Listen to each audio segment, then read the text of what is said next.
warahmatullahi wabarakatuh. Perkenalkan, nama saya Nur Salamatul Azizah dari kelas 12 PM3. Pada video kali ini, saya akan membahas mengenai materi strategi pemasaran, yaitu segmentasi, targeting, dan positioning yang biasa disebut dengan STP. Nah, pada materi STP kali ini, saya akan mencoba untuk menerapkannya pada produk minyak kayu putih. Sebelum membahas mengenai STP, saya akan mereview sedikit tentang apa sih strategi pemasaran itu. Sebelumnya, apa sih STP itu?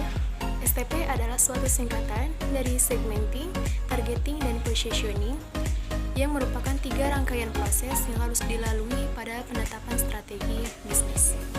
Hal ini berlaku untuk berbagai jenis produk baik barang maupun jasa, juga cara pemasarannya bisa dilakukan baik secara online maupun offline. Strategi ini adalah salah satu strategi ampuh dalam suatu pemasaran bisnis dan sangat terkenal setelah adanya model SWOT.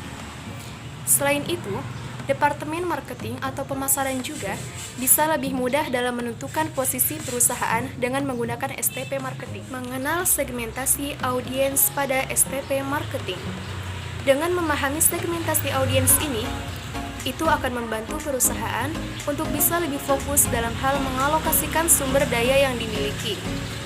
Selain itu juga, perusahaan akan lebih mudah dalam mendapatkan informasi terkait kondisi kompetisi di pasar.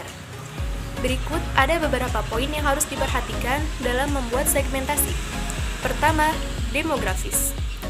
Cobalah untuk menentukan segmentasi brand dan produk pada STP Marketing dengan memilih target pelanggan berdasarkan pada kategori umur, pendapatan, pendidikan, jenis kelamin, status perkawinan, dan pekerjaan. Fungsinya adalah agar lebih memudahkan dalam menentukan kelompok pelanggan dan calon pelanggan sebagai target pasar. Kelompok menentukan kebutuhan pelanggan berdasarkan data demografis yang sudah disebutkan tadi. 2. Psikologis. Dalam psikologis, kita harus mengetahui tipikal pelanggan dalam kelas sosial, hobi, gaya hidup, sampai ketertarikan mereka pada suatu tren tertentu. Yang ketiga, geografis. Dalam geografis ini, kita harus mengetahui domisili pelanggan seperti apa dari negara, kota, desa, perumahan, mana mereka berasal. Hal ini akan memudahkan kita dalam mengenali budaya dan cara mereka berkomunikasi untuk lebih maksimal. Dan yang keempat, yaitu kepercayaan. Kepercayaan dari target audiens adalah kunci utama dalam mengenali segmentasi. Dalam hal ini, kepercayaan yang dimaksud yaitu mencakup keyakinan, keberagamannya, politik, kebudayaan, dan berbagai nilai dalam kehidupan. Nah, itu tadi adalah beberapa poin yang harus diperhatikan dalam membuat segmentasi. Menentukan target pemasaran STP Marketing. Dalam menentukan target tersebut, terdapat beberapa pola pilihan yang bisa kita jadikan sebagai acuan pemilihan, yaitu fokus pada satu segmentasi saja, pemilihan pada beberapa segmentasi berdasarkan keunggulan tertentu, pemilihan berdasarkan produk tertentu, fokus dalam menyediakan kebutuhan kelompok tertentu, dan fokus pada semua kelompok. Selanjutnya, positioning pada STP Marketing. Positioning adalah langkah terakhir yang harus diterapkan dalam STP Marketing. Pada tahap inilah, saatnya kita menentukan bagaimana metode yang tepat dalam memposisikan brand atau produk kita pada sasaran segmentasi yang telah dibuat sebelumnya, agar setelahnya kita bisa menentukan model marketing mix manakah yang kita nilai paling efektif. Mari kita ambil contoh penerapannya dalam produk minyak kayu putih. Ada beberapa jenis produk minyak kayu putih. Saya tidak dapat menyebutkannya satu-satu, namun saya akan mencontohkan 4, yaitu diantaranya minyak kayu putih telonlang, minyak kayu putih original, minyak kayu putih dengan kandungan sereh, dan minyak kayu putih aromaterapi. Minyak kayu putih ini memiliki fungsi yang sama dengan kebutuhan yang berbeda.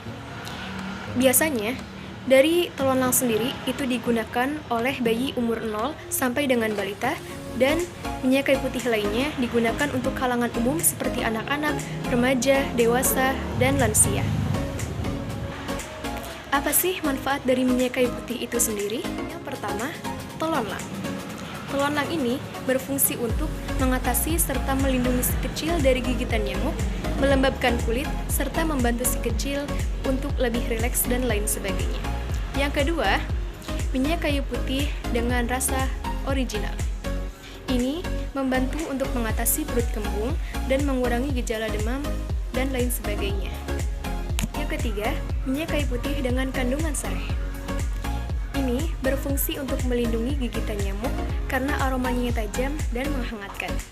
Yang keempat, minyak kayu putih dengan aromaterapi. Biasanya berfungsi untuk merelaksasi, membantu gejala flu, dan terutama bagi para pengendara perjalanan jarak jauh. Semua jenis minyak kayu putih telah tersebar di seluruh negara Indonesia, dan kita bisa dengan mudah untuk mendapatkannya. Kita bisa mendapatkan di toko-toko terdekat atau apotik-apotik terdekat di daerah kita. Mungkin cukup sekian penjabaran yang bisa saya sampaikan. Kurang lebihnya saya mohon maaf. Wabillahi taufiq wal hidayah. Wassalamualaikum warahmatullahi wabarakatuh. Jangan lupa like, subscribe, dan tekan tombol lonceng Sumarna SC.